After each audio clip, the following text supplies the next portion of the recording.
Dans cette vidéo, je vais faire un zoom explicatif sur un détail que j'ai retenu de mon précédent dessin, les mains. J'ai utilisé dans ce dessin un critérium, des crayons fusains dont les références sont en description, du fusain clair, moyen, sombre et blanc.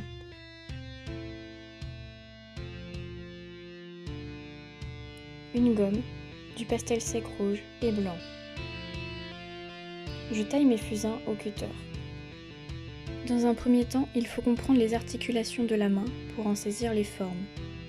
On y retrouve 3 articulations, au début du doigt, puis après la première phalange et après la deuxième. La première phalange est plus grande que la deuxième ou que la troisième. N'hésitez pas à comparer vos dessins avec votre propre anatomie pour mieux la comprendre.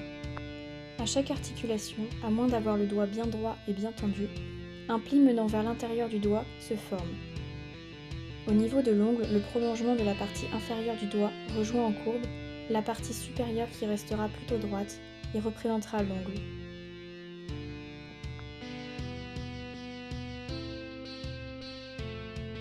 La partie supérieure du doigt, elle, forme de légères bosses, de petites courbes à chaque articulation.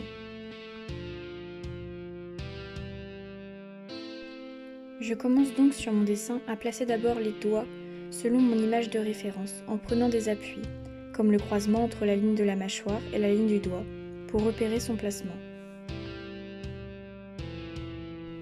Je visualise dans mon esprit les articulations et j'en déduis ainsi les courbes nécessaires. Mais n'hésitez pas à dessiner directement les articulations.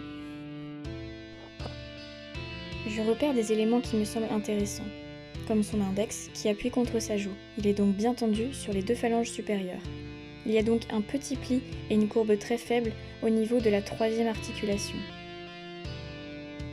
Son majeur se finit dans l'obscurité, plus loin. Ainsi, avec la perspective, il se resserre légèrement. De même pour l'annulaire. Il ne faut pas oublier, au niveau de la première articulation du doigt, de donner la forme à celle-ci, ainsi qu'à la relier au tendon. Ce n'est pas très visible, mais cela permet de donner plus de réalisme à la main.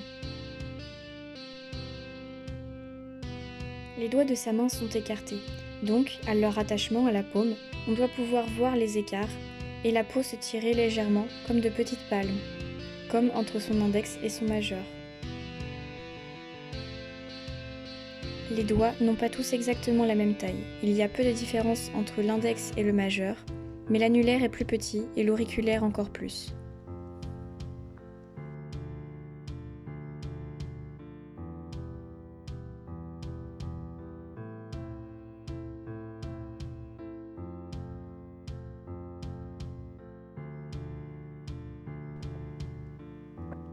Si je redessine le squelette, on comprend mieux les dispositions des doigts de sa main.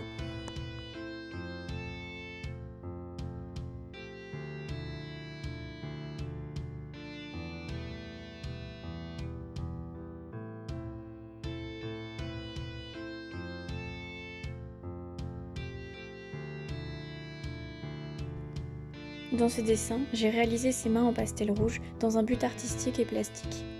Mais j'ai d'abord commencé à ombrer avec le fusain médium afin de donner les ombres et les lumières du doigt au préalable.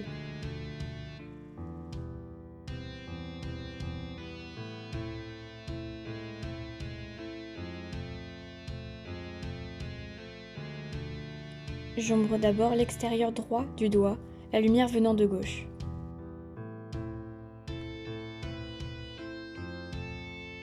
Également l'interstice entre l'ongle et la peau. Les zones d'ombre se situent principalement à droite, mais également au niveau de chaque fin de phalange, au pli et sous les autres doigts.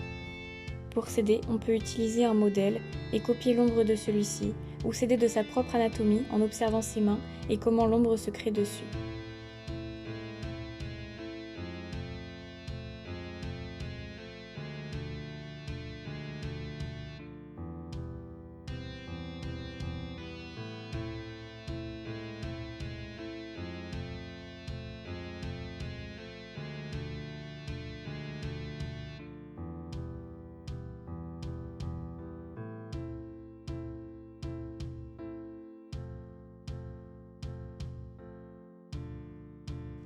Je garde un style grossier puisque je repasse par la suite au pastel rouge, puis au pastel blanc.